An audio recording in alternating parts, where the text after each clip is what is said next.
मित्रों नमस्कार। मैं राज ज्योतिष गुरु फिर से हाजिर हूँ आप लोगों की सेवा में। और हर बार की तरह इस बार भी मैं एक नई जानकारी के साथ आप लोगों के बीच में उपस्थित हूँ। मित्रों, मैंने ये धारण किया हुआ है और मैंने ये ठाना हुआ है कि लोगों को ज्योतिष से रूबरू तो करवाऊंगा, लेकिन उसके साथ साथ कुछ ऐसी बातें जो हमारे शास्त्रों में नहीं है लेकिन उसको उसका भ्रम फैलाया गया है, ताकि वो हमारे शास्त्रों को, हमारे हिंदू धर्म को बदनाम कर सकें। उस चीज़ को भी मैं दूर करूंगा। कल मेरे पास एक प्रश्न आया और मैं बहुत सोच में पड़ गया उस प्रश्न को देखकर। पूछने वाला क्या पूछता है?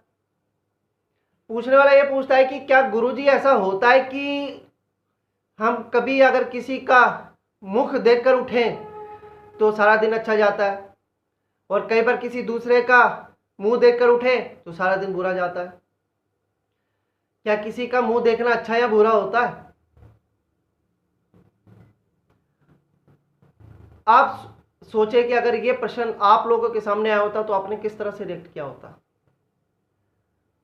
तो आज मैं आपको बता दूं, किसी का भी आप मुंह देखकर उठें, माता पिता, पत्नी पति, बच्चे, बूढ़े जवान, किसी का मुख देखने से ना तो कभी आपके साथ बुरा होगा और ना ही कभी आपके साथ कुछ अच्छा होगा।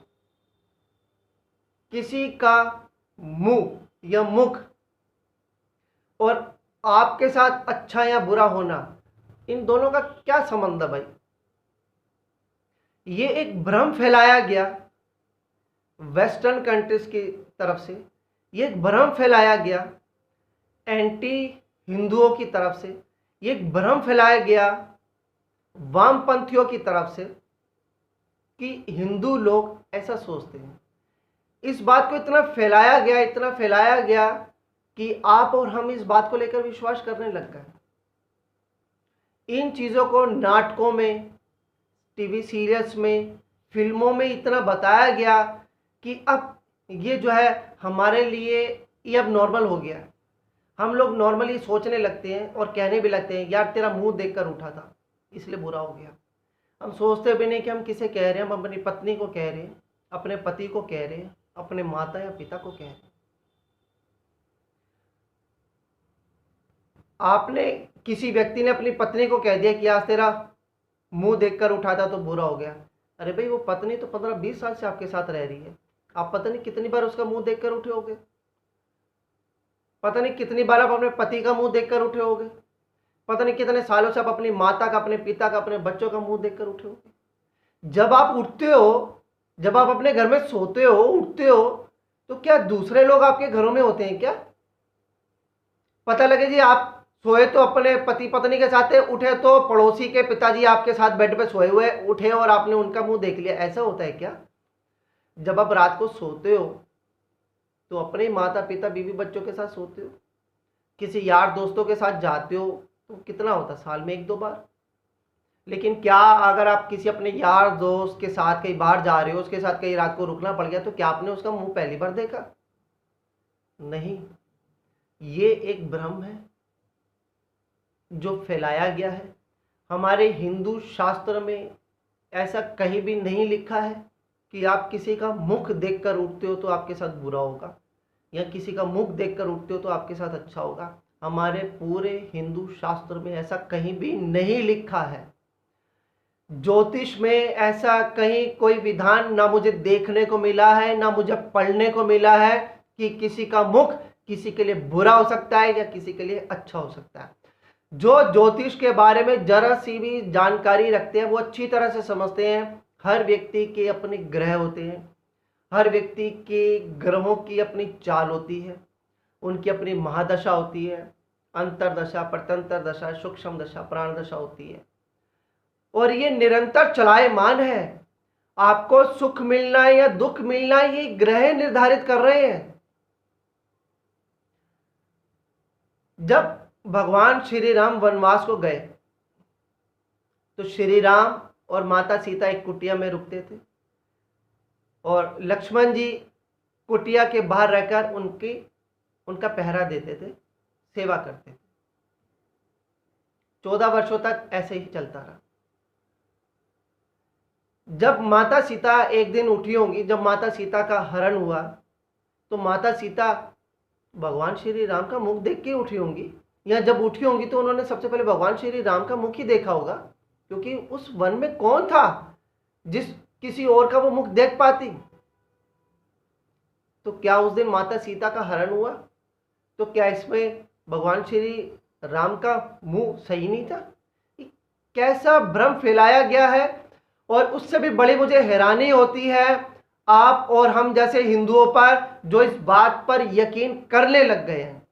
और उससे भी बड़ी मुझे हैरानी होती है ऐसे जोशियों पर जिनके कंधों पर धर्म का मार्ग दिखाने की जिम्मेदारी है, और वो लोग भी इस बात का सही जजमेंट करने लग जाते हैं, इस बात को सही ठहराने लग जाते हैं।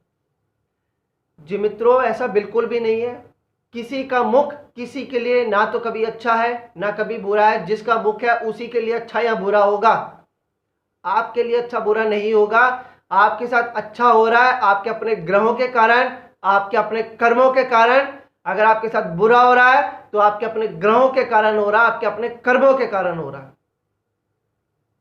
किसी को दोष मत दीजिए।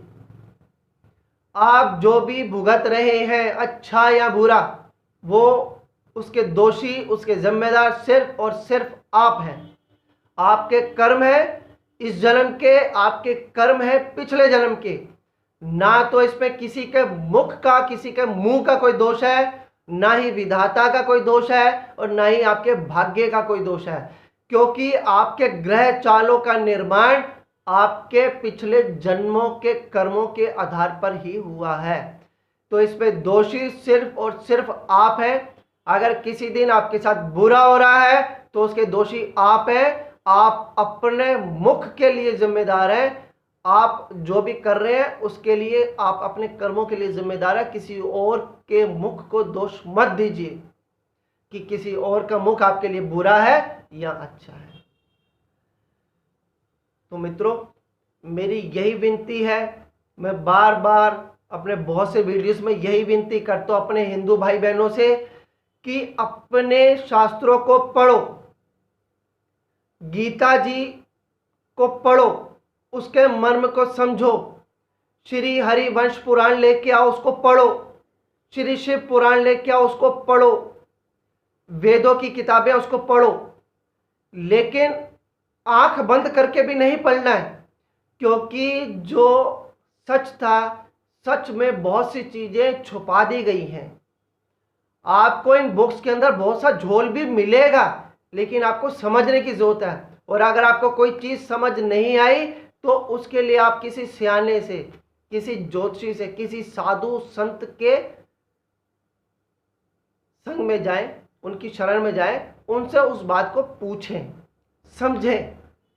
तभी आपको अपने हिंदू दर्शन का ज्ञान हो पाएगा, तभी आप अपने हिंदू धर्म को समझ पाएंगे। नहीं तो जो पश्चिम लोग, जो वामपंथी लोग हैं, वो इसी तरह से भ्रम फैलाते रहेंगे और आप निरंतर भ्रम में फंसते रहेंगे और अपने हिंदू धर्म से दूर होते रहेंगे। तो आज मेरा वीडियो बनाने का यही पर्पस था। जिसने ये सवाल पूछा था उसको इस वीडियो के माध्यम से मैं जवाब दे रहा हूं कि किसी का मुख देखने से ना ही कभी किसी के साथ अच्छा हुआ है और ना ही कभी किसी के साथ बुरा होता है। किसी के साथ अच्छा होता है, बुरा होता है, तो वो है तुम्हारे अपने कर्म।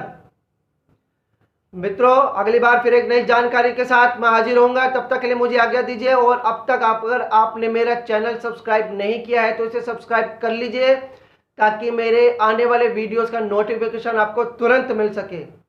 और मैं पहले भी बहुत बार कहा है मित्रों, आपका एक एक सब्सक्रिप्शन हम लोगों को प्रेरणा देता है कि हम आप लोगों के लिए आगे काम कर सकें और आप लोगों को ज्योतिष या धर्म से संबंधित और बहुत सी जानकारियां उपलब्ध करा सकें। चलिए, मुझे आज्ञा दीजिए। मैं फिर आपके साथ आपके समक्ष हाजिर होऊंगा। तब तक के लिए जय माता दी।